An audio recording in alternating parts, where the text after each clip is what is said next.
Let's do some questions if you guys have them. It's hard for me to see. Yeah, there we go. Okay, hi there.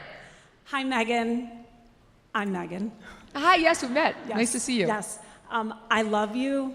You are an inspiration to me. You make me a stronger American. So thank you very much. That's beautiful. We all know how entertaining the clips of The View can be. Yes. But might it be more beneficial to ignore their ridiculous dialogue? What? Which would result in their show being canceled. No, it wouldn't. We need something to laugh about, right? If you guys watch and listen to my show, which I assume you do because you're here, we have to laugh. What are we if we don't laugh at the news? Like, you can't take the news too seriously. And that's why I love those morons so much. I mean, that's what's been so shocking about the Karine Jean-Pierre media tour. Like, when you are too dumb for The View, where do you go from there? I genuinely don't know. That's it. You're already at bottom. So no, I'm not giving up my mocking of them, but thank you for the suggestion. Hi. Hey, Megyn, thanks for coming out. I just had a quick question for you. You touched on it a bit in the beginning. Obviously, Zohran Mamdani is going to be the next mayor. Is this an early Christmas present to the GOP? Like, what size is it? Stocking stuffer, main gift? How big of a gift is this going to be in the midterms? That's a good question. I feel like this is one of those electronic Jeeps that you get that you can ride on the street. That's the level of present this is. Like the one where your kid is like, oh, that's what this is. You couldn't ask for better. I mean, Abigail Spanberger, I said on the show today, she's like Melba toast. She's like the most boring, untalented politician ever. She's completely non-threatening. She's feckless. She's going to trans all of Virginia, but so were all of the Democrats. Like, for some reason, Virginia has become ground zero in that fight. But Zohran Mamdani is like, he's out there and he's like vibrant and he commands the microphone and he knows how to talk to a camera. So he's going to be on camera all the time saying all the crazy shit. It really is a Christmas gift in November if you don't love New York. That's why everyone in this room is conflicted. Hi, go ahead, hon. Hello, Mrs. Kelly. What advice would you give to a 7th grader who has a trans teacher who is a biological female but makes everyone call her a him? Oh boy. That's complicated. I know I'll answer this honestly because this is my own, so I don't say the preferred pronouns anymore. I used to because I thought it was polite, but now I no longer believe in it at all. But this is a different situation because she's an authority figure over you and you're a student. So if looking at this person directly, I would just try to avoid pronouns altogether. I would just completely try to avoid them. But if you have to say them, I think in a student-teacher situation, I would say them because you're sort of subordinate to her in some ways, and that's a tough situation to ask a young girl like you to say the proper pronouns when she's not going by them anymore. But I think you need a nightly reminder to yourself. I really think when you say your prayers at night, you need to ask God to remind you so that your brain can remember what is real. What is real? That you've been asked to go along with this charade, and you will do it to be respectful to this one individual. But when you are at home, I strongly urge you not to use those preferred pronouns so your brain can remember what you're actually dealing with, or just refer to that teacher by their last name, when you're not in their presence. I think directly, though, you could show that teacher the respect of doing it given the relationship, but you just remember, because pronouns are rohypnol, and the what they do to your brain is they dull it. They dull its natural sense of urgency and safety and danger, and you, especially as a young girl, must have those honed. So do not let that sense get honed. Practice it every night and remind yourself of what's real. Thank you. Hi there. Hello, Megyn. Thank you very much. I've been a gay conservative for 25 years. I've served under Don't Ask, Don't Tell. God bless you. Fight the good fight. My question of you is, how can I help my fellow gays come out of the closet politically? What is the word I can use to get them to come? And I know there are people on the religious right that don't want me in this movement, but I'm going to be here anyway. And I want to help the others come out as well. We love you, and we do want you in this movement. And don't listen to those haters. They don't speak for us. The conservative movement has been welcoming gays and lesbians for a long, long time now, and it is only a very small, fringy group that doesn't want you. So don't listen to them. Don't give them a bigger microphone than they pretend to have.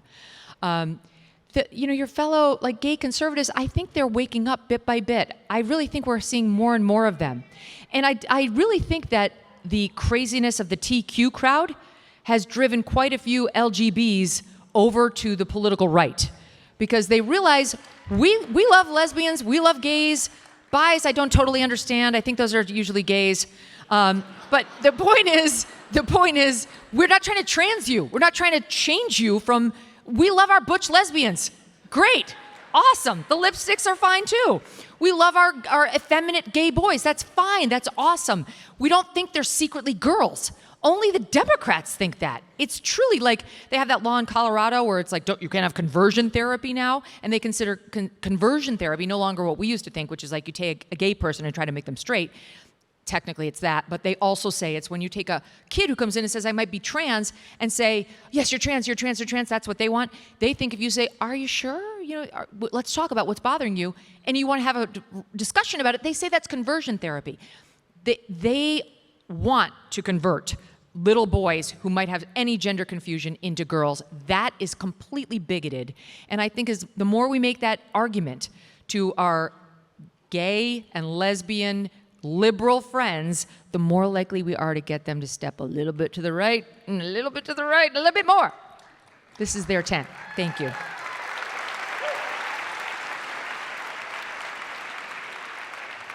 Hi, Megyn. Hi. I'm Molly from Minnesota, here with my husband. I'm a mom of 3, Hello. lawyer.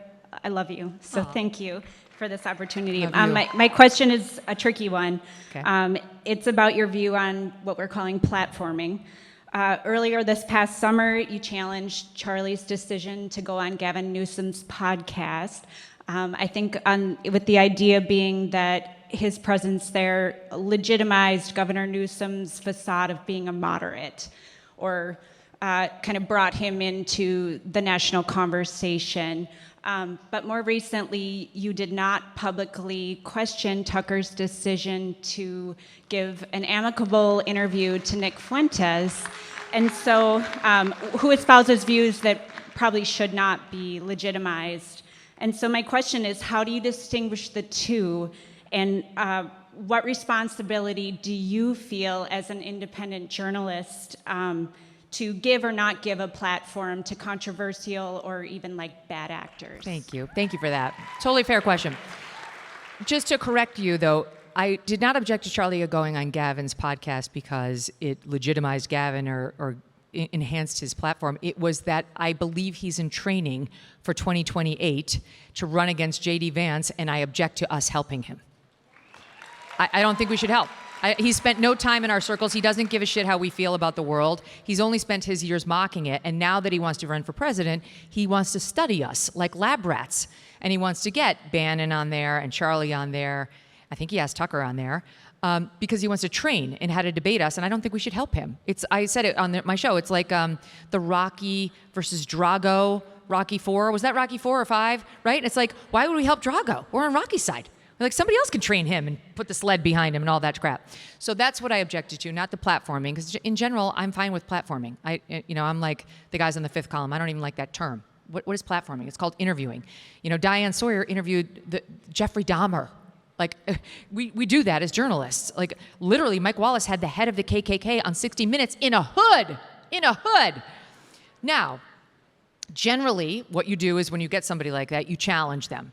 Right? And I think some people thought maybe Tucker wasn't tough enough on Nick Fuentes and bringing up some of his old comments, or not so old. And I will tell you, while I rarely criticize Tucker because he's one of my dearest friends and I adore him, I happen to know that I had a big event with Tucker coming up. And if you just wait a few minutes, you might hear us have a very interesting conversation about that.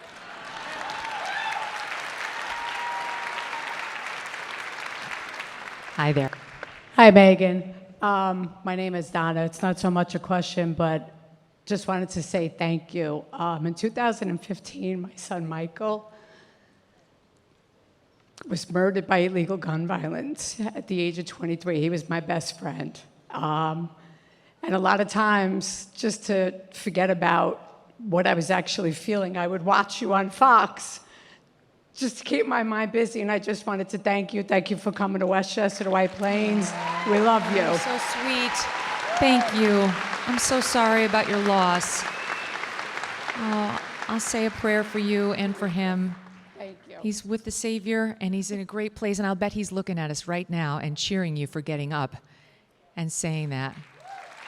You know, I think you revealed something about yourself, though, and it's the reason why you're going to be okay, and that is you chose to do something while you were grieving to get your mind off of it. That's a very healthy thing to do. Very healthy.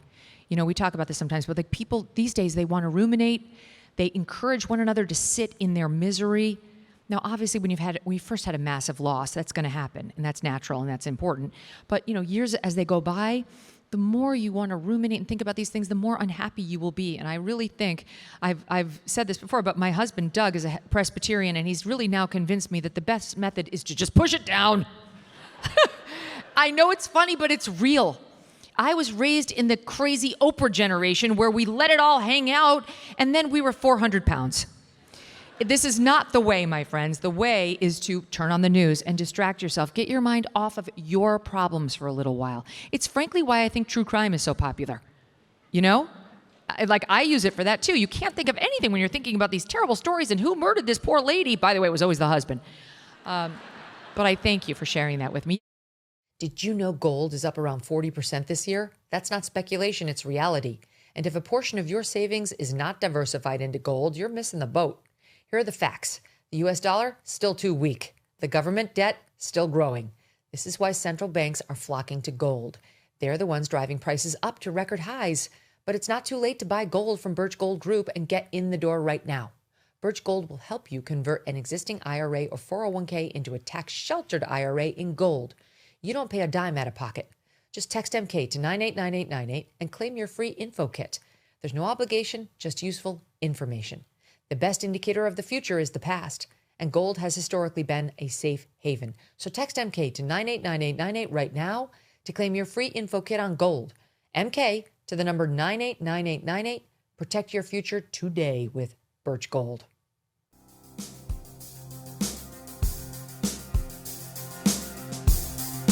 Thanks so much for watching. If you like what you just saw, hit the subscribe button for more clips and full episodes.